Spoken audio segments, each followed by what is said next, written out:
Students, हम लोग billion chapter का एक बहुत ही इम्पोर्टेंट टॉपिक आज पढ़ने जा रहे हैं। जो टॉपिक है वो है असामान्य मोलर द्रव्यमान एवं वांट ऑफ कारक। पहले समझिए असामान्य मोलर द्रव्यमान क्या है।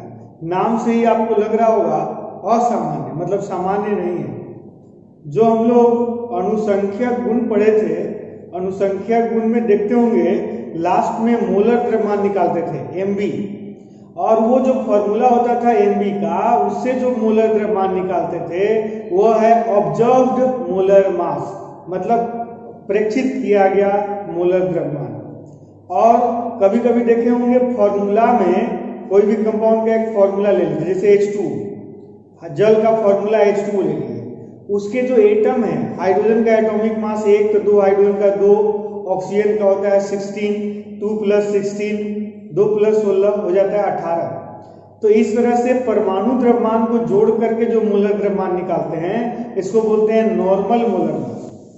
तो जनरली नॉर्मल मोलर मास और ऑब्जर्व्ड मोलर मास दोनों सेम होता है, लेकिन नॉन आइडियल सॉल्यूशन में जहां या तो डिसोसिएशन होता है या तो टूटता है, जैसे NaCl टूट के देता है Na+ और Cl-, तो वहां पे कणों की संख्या में वृद्धि हो जाती है।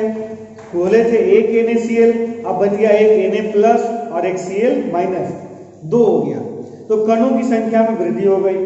तो कहीं कहीं क्या होता है कि दो अणु आपस में जुड़ के एक बन जाते हैं, कहीं एक से टूट के 2 बन जाता है, उसको बोलते हैं वियोजन, टूटना को बोलते हैं वियोजन।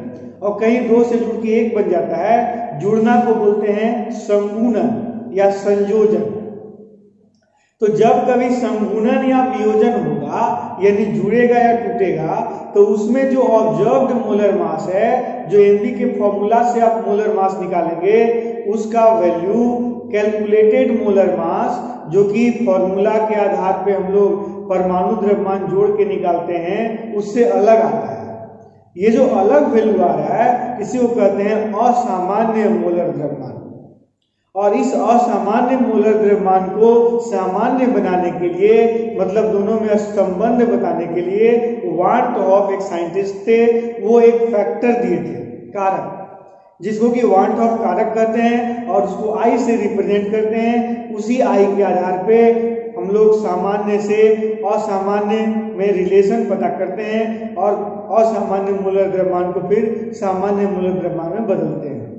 तो चलिए इसको लैंग्वेज में कैसे लिखेंगे देखिएगा। टॉपिक है असामान्य मोलर द्रव्यमान एवं वांट ऑफ कारक। तो इंग्लिश में है abnormal molar mass and want of factor. Definition कैसे लिखेंगे?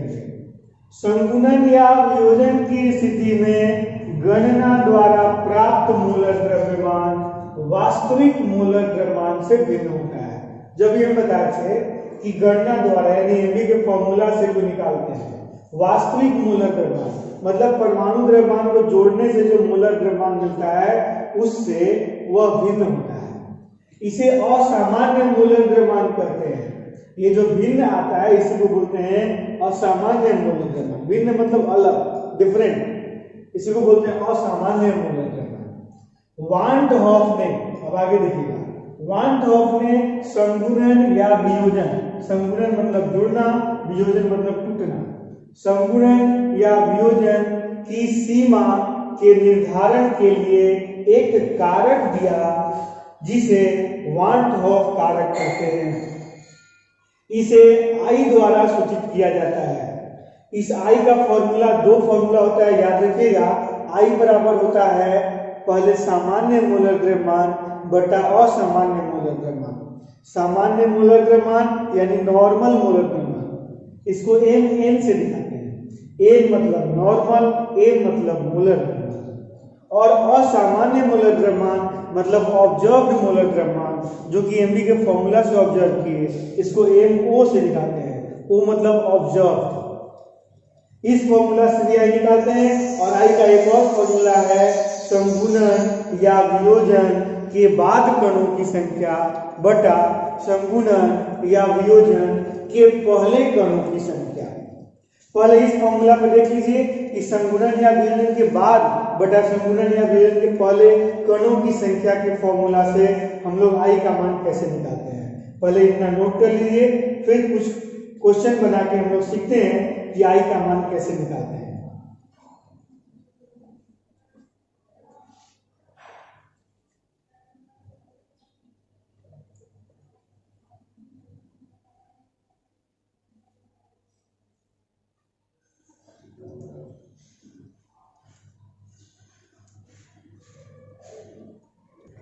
तो एक क्वेश्चन देखते हैं। देखिए NaCl यह डिसोसिएट होता है, इसका वियोजन होता है तो देता है Na प्लस और Cl माइनस। टूटने से पहले NaCl कितना था, गिनिए 1। टूटने के बाद ये जब पूरा टूट जाता है, जब पूर्ण वियोजन होता है, ये चीज याद रखिएगा। जो अभी हम लोग कैलकुलेशन कर रहे हैं ये पूर्ण वियोजन की स्थिति में कर रहे हैं। पूर्ण वियोजन की स्थिति में मतलब अगर आंशिक रूप से टूटेगा तो आई निकालने का फॉर्मूला अलग रहेगा, तरीका अलग रहेगा। फॉर्मूला वही रहेगा, तरीका अलग रहेगा। NaCl का पूर्ण वियोजन होता है, ये देता है Na प्लस और Cl माइनस। वियोजन से पहले ये 1 था, वियोजन के बाद हो गया 1 और 1 2। आई बराबर होता है वियोजन के बाद कणों की संख्या बटा वियोजन के पहले कणों की संख्या। वियोजन के बाद कणों की संख्या है 2, अब वियोजन के पहले कणों की संख्या है 1, तो आई बराबर हो जाएगा 2। CaCl2 टूटता है तो देता है Ca2 प्लस और 2Cl माइनस। वियोजन के पहले CaCl2 कितना था, 1। वियोजन के बाद देखिए ये 1 है और ये 2 है, 2 दिख रहा होगा, 2 और 1 3। वियोजन के बाद है 3 और वियोजन के पहले है 1, तो आई बराबर हो गया 3। FeCl3 है, ये टूटता है तो देता है Fe3 प्लस और 3Cl माइनस। वियोजन के पहले है 1 और वियोजन के बाद हो गया 3 और 1 4, तो आई बराबर हो गया 4 बटा 1 यानी 4। जब कभी वियोजन होगा तो आई का मान 1 से बड़ा होगा। देखिए यहाँ 2 है, यहाँ 3 है, यहाँ 4 है, जितने भाग में टूटेगा आई का मान उतना होगा। तो याद रखिएगा कि वियोजन की स्थिति में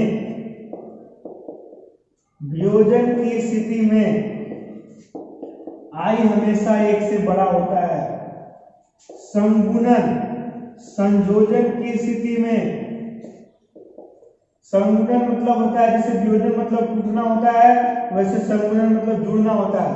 तो जब वियोजन के बाद संख्या बढ़ रहा है तो संगुणन के बाद संख्या घटेगा, बाद वाला कम रहेगा, पहले वाला ज्यादा रहेगा, तो आई का मान 1 से छोटा हो जाएगा।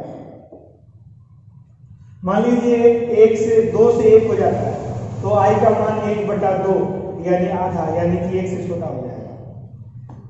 आदर्श विलयन के लिए, आदर्श विलयन में न तो वियोजन होता है और न तो संगुणन होता है। आदर्श विलयन के लिए तो इसमें बाद के कण और पहले के कण दोनों बराबर होंगे, तो इसलिए इसमें आई का मान 1 होगा। अब इस वान डे हॉफ कारक का अनुसंख्यक गुण पर क्या प्रभाव पड़ता है, या वियोजन और संगुणन का अनुसंख्यक गुण पर क्या प्रभाव पड़ता है, ये हम लोग फॉर्मूला देखते हैं।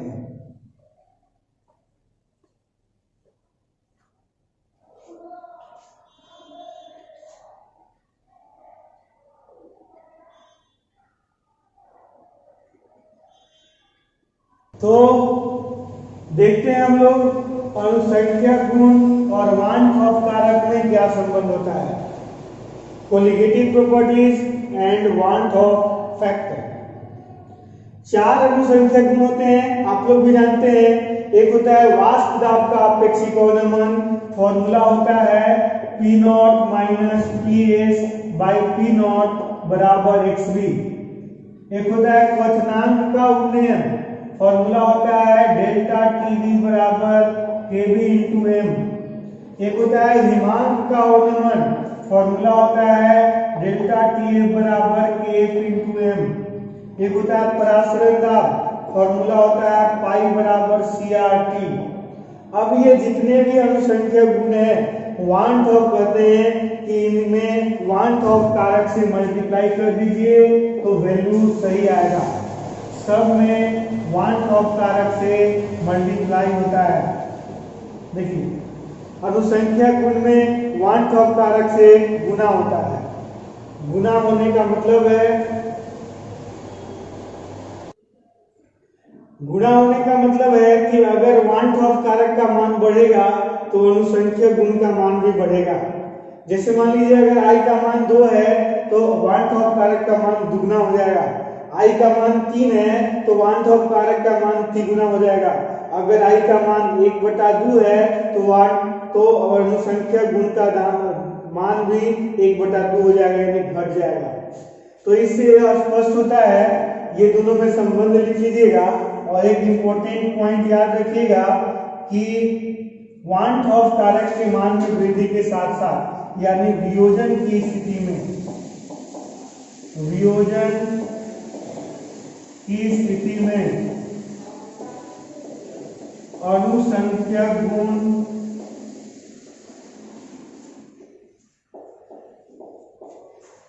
का मान बढ़ता है एवं संगुणन की स्थिति में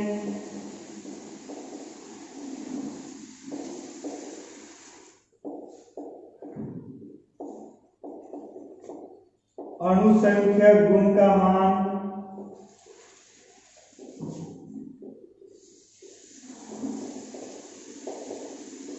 घटता है। ऐसा इसलिए है क्योंकि वियोजन में i का मान 1 से बड़ा होता है, i से गुना होने के कारण अनुसंख्या गुण का मान भी बढ़ जाता है। संगुणन में i का मान 1 से छोटा होता है और अनुसंख्या गुण से गुना होने के कारण उस i का मान छोटा होने से अनुसंख्या गुण का मान भी छोटा हो जाता है। तो इसको याद रखिएगा, इस पे कुछ ऑब्जेक्टिव क्वेश्चन भी आता है, इसको नोट कर लीजिए। और नेक्स्ट टॉपिक हम लोग पढ़ते हैं वियोजन की सीमा और संगुणन की सीमा।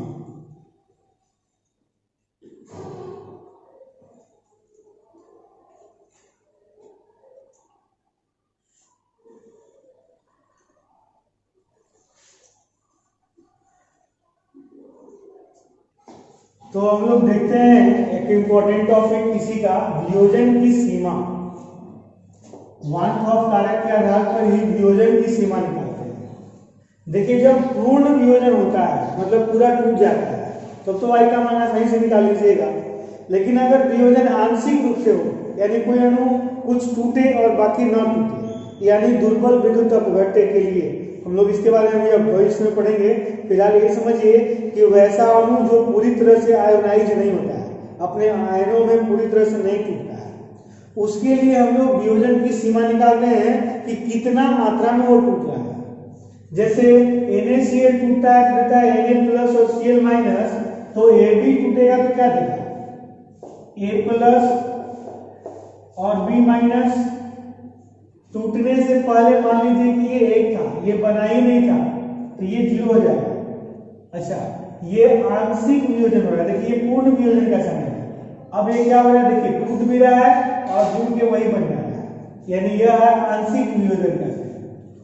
अब AB में से मान लीजिए अल्फा भाग टूट गया, पूरा नहीं टूटा, एक नहीं टूटा, एक में से अल्फा भाग टूट गया तो इधर बच कितना गया 1 - अल्फा। जब यह एक AB टूटता तो A+ भी 1 बनता और B- भी 1 बनता, यानी 1 और 1 2 बनता। जैसे NaCl टूटता था तो Na+ और Cl- में टूटता था, तो एक NaCl टूटता था तो 2 आयन बनता था, एक Na+ और एक Cl-। वैसे ही अगर ये एक टूटता तो ये दोनों 1 1 बनता, लेकिन ये अल्फा टूट रहा है तो जब ये एक टूटता तो दोनों 1 1 बनता, तो जब ये अल्फा टूट रहा है तो दोनों अल्फा अल्फा बनेगा। 2 भाग में टूटा तो 2 अल्फा बना, 3 भाग में टूटा तो 3 अल्फा बनता, 4 भाग में टूटा तो 4 अल्फा बनता। तो मान लीजिए कि n अल्फा बना, इसमें 2 अल्फा है, किसी में 3 अल्फा होगा, किसी में 4 अल्फा होगा, तो इसलिए हम लोग मान लिए n अल्फा। वियोजन के बाद कण गिन लीजिए। पहले तो वियोजन के पहले देख लीजिए, वियोजन के पहले कणों की संख्या एक ही था ना। वियोजन के बाद कणों की संख्या दोनों साइड का जोड़ लेंगे। उसमें इसलिए दोनों साइड का नहीं लेते क्योंकि इधर कुछ बचा ही नहीं था, पूरा टूट गया था। अभी दोनों साइड है, इधर भी बच गया है 1 माइनस अल्फा और इधर है n अल्फा। आई बराबर होता है वियोजन के बाद 1 minus alpha plus n alpha बटा 1 वियोजन के पहले। 1 से डिवाइड कीजिएगा वही रह जाएगा, 1 इधर प्लस में इधर आएगा तो माइनस में हो जाएगा। आई माइनस 1 बराबर अल्फा कॉमन ले लीजिए, इसमें से अल्फा कॉमन लीजिएगा तो n बचेगा, इसमें से अल्फा कॉमन लीजिएगा तो माइनस 1 बचेगा। इसलिए अल्फा बराबर n माइनस 1 बटा आई माइनस 1 बटा n माइनस 1, ये डिवाइड करेगा। इस फॉर्मूला से हम लोग अल्फा निकालेंगे। अल्फा क्या है? तो ये वियोजन की सीमा है, इतना भाग टूट रहा है। जहां अल्फा वियोजन की सीमा है, वियोजन की सीमा है।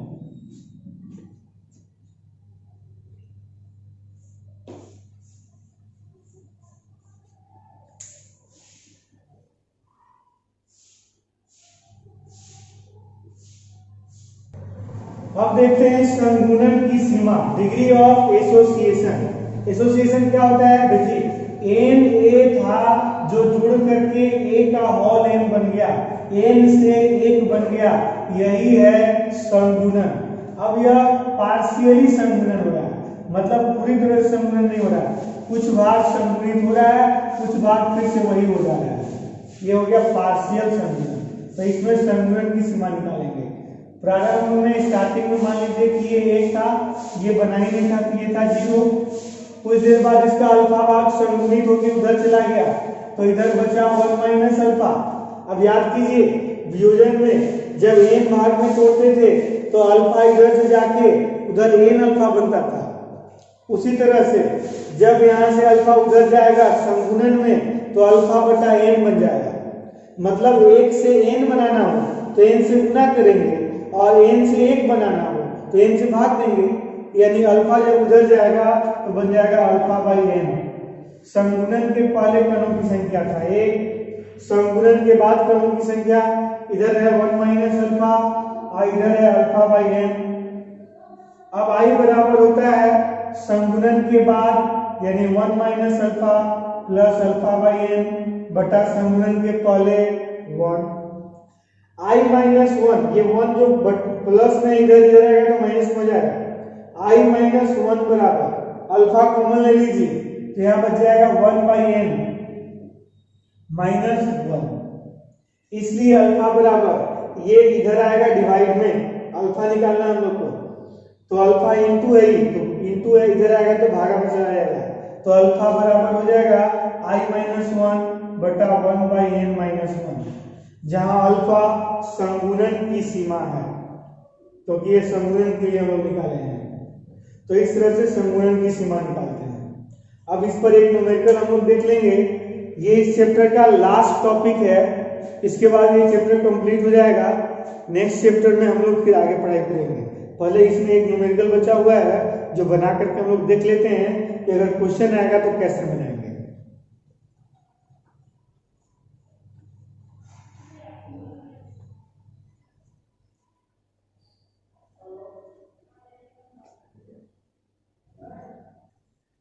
तो क्वेश्चन है, देखिए 2 ग्राम बेंजोइक अम्ल को 25 ग्राम बेंजीन में मिलाने पर हिमांक में औन्नमन 1.62 केल्विन होता है।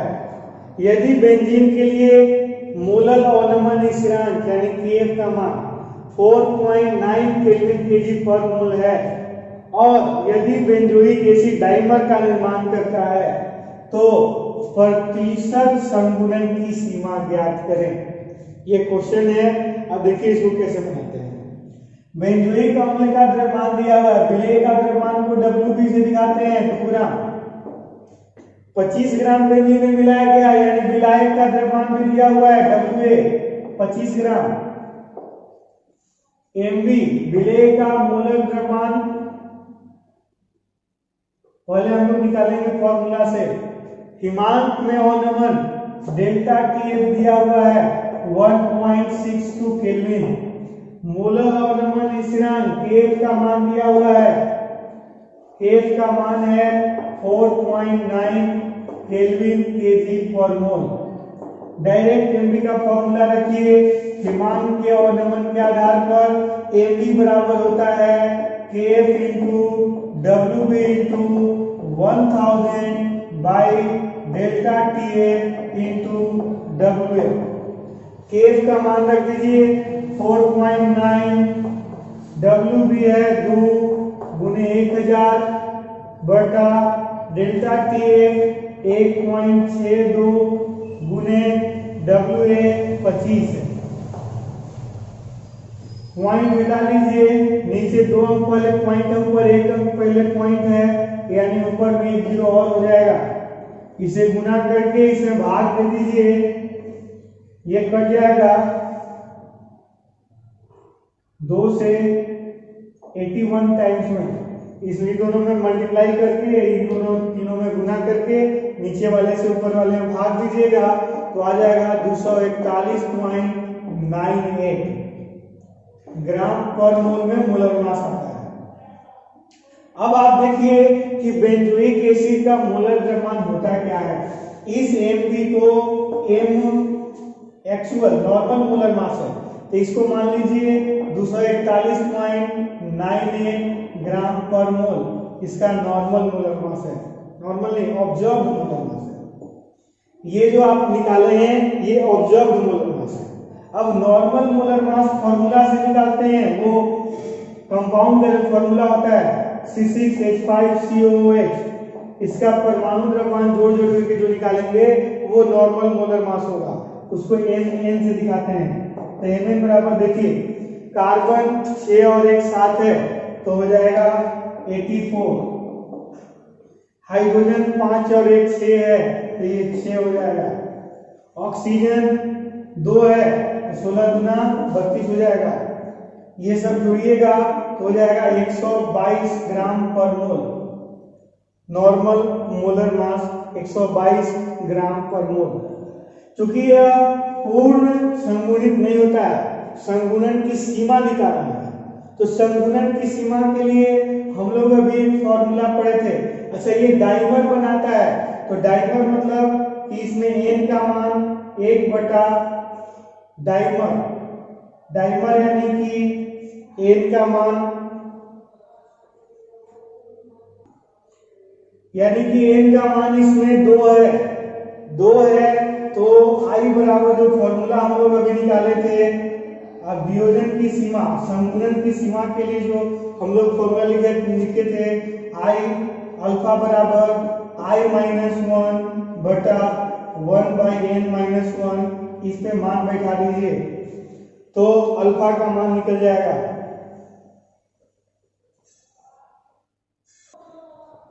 I का मान यहां निकाल लीजिए, I का मान होता है Mn बटा Mo, नॉर्मल मोलर मास बटा observed molar mass. Normal molar mass है 122 ग्राम पर मोल, ऑब्जर्व्ड मोलर मास है 241.98, इसको भाग दीजिएगा तो आ जाएगा 0.504। ये I का मान है, इसमें रख दीजिए तो हो जाएगा 0.504 माइनस 1 बटा 1/n, 1/2 माइनस 1, ये आ जाएगा 1 में से इसको सब्ट्रैक्ट कीजिएगा तो 10 में से 4 गया 6, 9,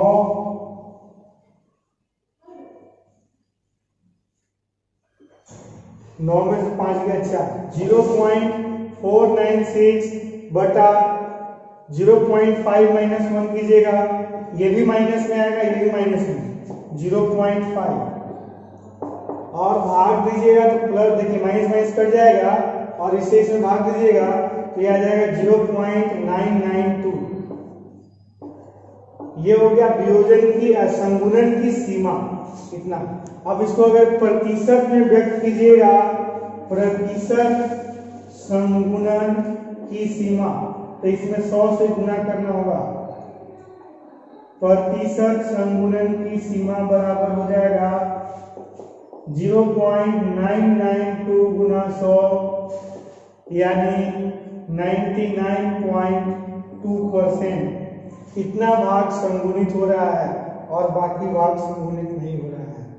इस तरह से हम लोग mn बटा mu के आधार पर भी i का मान निकालते हैं और उसी i के आधार पर संगुणन की सीमा निकालते हैं। इंपॉर्टेंट क्वेश्चन है, इसको देख लीजिएगा। यह चैप्टर यहीं पे कंप्लीट होता है। अब हम लोग अगले चैप्टर के बारे में अगले वीडियोज में